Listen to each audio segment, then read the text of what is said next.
talking about finances and business, I love to conclude the subject. Yeah, and I love to conclude it with this story of Jesus and the disciples. In John's Gospel and the other synoptic gospel, the Bible tells us of a woman that brought an alabaster oil, very expensive, ointment, pour it on Jesus Christ. And then some of the disciples one more than they say it could have been sold and given to the poor. But look at the statement of Jesus. He said, the poor you always will have, meaning poor people will always be in the world. But then it is shocking the Greek word that he used for the word poor. It is not a word for somebody who lacks. The word used for poor in that quotation is the word unproductive. So poverty is the absence of productivity. And as a child of God, you should not be starting your journey praying for favor. You already have favor.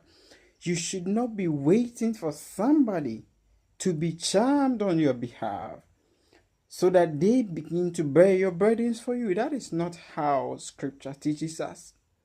Actually, the Bible tells us to work so that we will have to help, we will have to give. So you have to do something. Poverty is the absence of productivity. The non-productive ones are the ones referred to as poor, according to scripture. So you have to produce something. That is the beginning of prosperity, production. And I'm not talking about job, because job is just opportunity basis. Just opportunity basis. You can use that as a leverage to build or produce something. So it is important that everybody should produce something. And this is why I disagree with people, even though it sounds great. I disagree with the philanthropic aspect that goes to the street feeding people, because in my philosophy I think that they are rather helping people to be poor. They are sponsoring the poor, because if you don't teach people how to fish and you fish and prepare dinner for them, you are making them poor. You are denying them from producing. But I think if the amount of money, no matter how small it is, given it to them to start something, or if an amount of people is selected, is number of people is given to them to start something, that is better, because the next year they will be better. But if we keep feeding poor people because we think they are in need, they'll survive with or without the food we give to them. Okay? And that will keep making more poor people in the world. How much does it take to start a business? It's not that much. There are various dimensions and kind of business. People selling water on the street every day, they don't need that much capital, and that is something the poor everybody can do. How much does it take to start from? How much does it take to be a broker, a retailer? There are so many things everybody can start. Then you can come to the level of producing, starting with your own problems. Actually, that is the easiest way to start, because we are facing problems all the time. And our problems, like I said, you're born as a liability, which is your greatest access.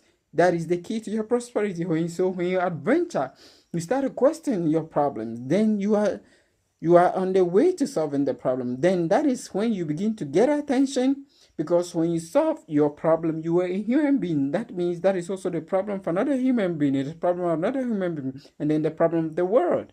That is how people make money and become prosperous. So as a child of God and as a person, you should think of a business, okay? Because it is a sin not to produce. We are all called to produce. Resources are available, but you can start with your own handful available capacity you have, and the little resources you have. You can start with that, and then you can expand. The poor always have a great vision. I'm waiting for this capital. That's not how it works. All these great billionaires and people we talk about, most of them started from their room. They have slept in their room over 10 years and starved. Okay, there were times yes, they have to work, they have to suffer, they have to do all these, or they have to go through all these ordeals. So same for you.